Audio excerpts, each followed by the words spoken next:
So picture this. We start the video right there in the driveway. My truck is absolutely loaded to the brim with these huge oak logs that I picked up from a Facebook Marketplace find. I found someone who just cut down a massive oak tree, actually a few big sections of tree, and they were giving away the logs for free. Naturally, I thought, why not?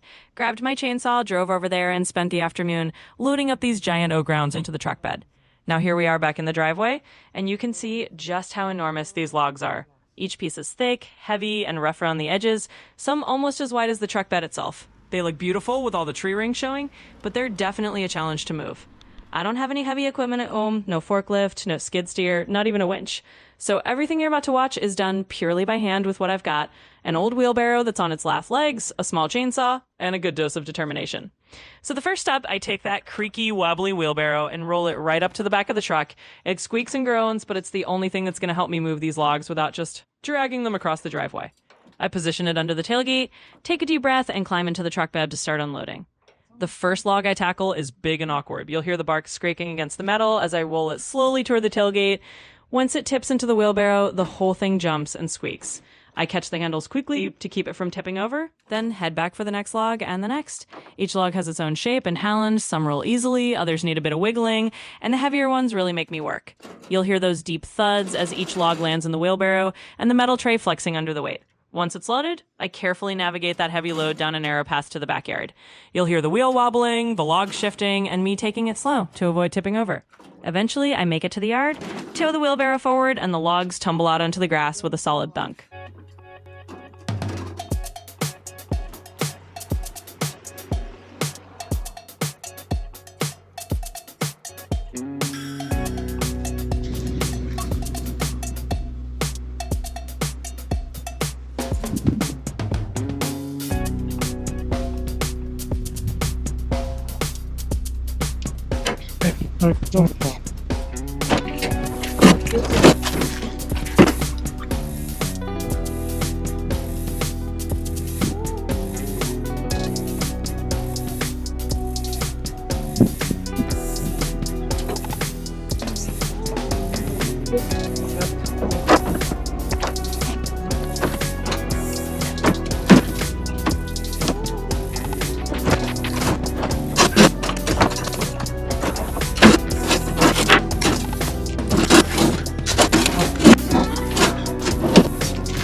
Real work begins. I fire up my chainsaw to clean up the ends of the logs, trim off knots, and get them ready for splitting. You'll hear the saw buzzing, the pitch changing as it cuts through dense oak.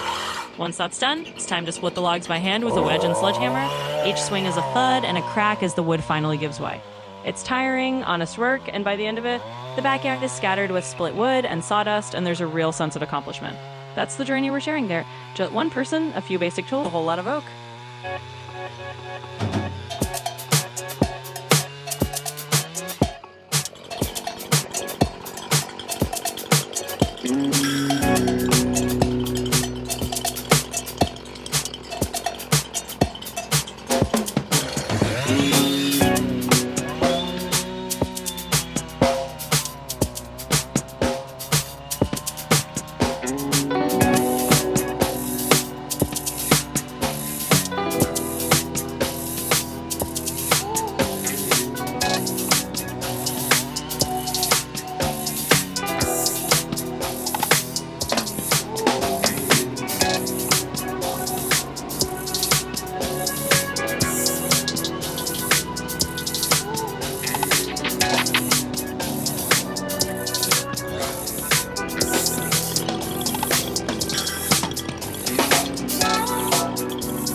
After a while, once I had the first pile of logs trimmed and standing upright, I figured it was time to try splitting some of the bigger ones.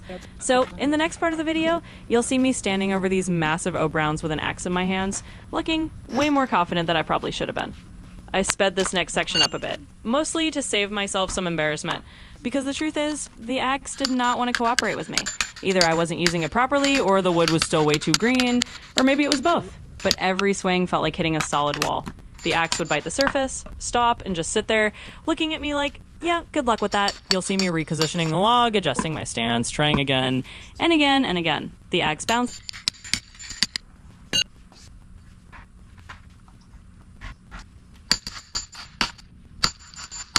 Since I didn't have a proper splitting wedge on hand, I improvised. I grabbed my Maul, which is basically an axe with an attitude, and a full-size hammer. In the video, you'll see me switching tools, crouching down, and trying to drive the Maul into the top of the log like a makeshift chisel. It wasn't elegant, it wasn't fast, and it definitely wasn't easy. I'd take a swing, the Maul would dig in a little, then get stuck. I'd swing again, and the wood would push back like it was glued together. Oak can be incredibly stubborn when it's fresh, and these rounds were fighting me every inch of the way. The whole thing turned into a long battle. Me on one side, the oak on the other, and I was clearly losing. The sound of the hammer hitting the Maul, the log refusing to crack, and me adjusting tools every 2 minutes, it was a process. And after struggling like this longer than I'd like to admit, that's when the thought finally hit me. Okay, that's it, I'm buying a gas-powered splitter. And honestly, that moment right there, covered in sawdust, sweating, frustrated, surrounded by half-split logs, that's when I knew the manual approach wasn't going to cut it for the amount of wood I had. So that's where this part of the story leads. A long struggle, a lot of stubborn oak, and eventually making the decision that sometimes the right tool is the one with an engine on it.